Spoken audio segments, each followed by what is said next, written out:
Bwana Yesu asifiwe, watu wa Mungu. Kwa majina naitwa Evangelist Ezekiel.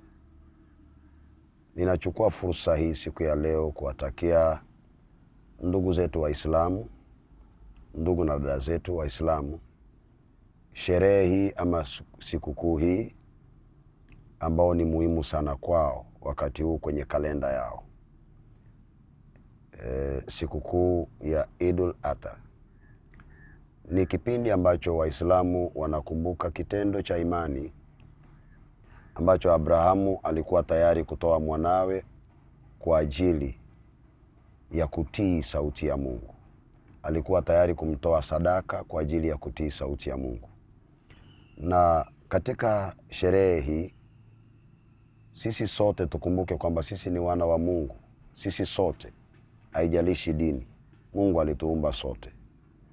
Na ikiwa ni hivyo, kumbuka Kristo anasema ya kwamba ninawaachieni sheria moja: pendaneni, mpendane. Love is the key principle of Christ. Lakini Islam inamaanisha peace.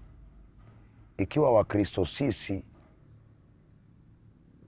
tunaenzi upendo, Waislamu amani, ikiwa tunaweza kuishi katika upendo na amani, basi tutakuwa tunaishi maisha mazuri sana.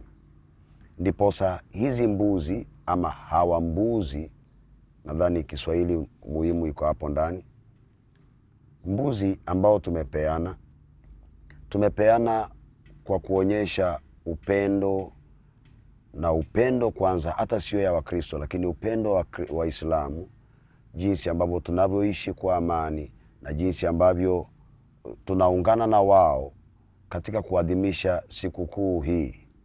Maana tunahitaji kupendana zaidi. Upendo hauna mpaka wa dini, na kama Mungu alituumba sote, basi hakuna mpaka wa dini.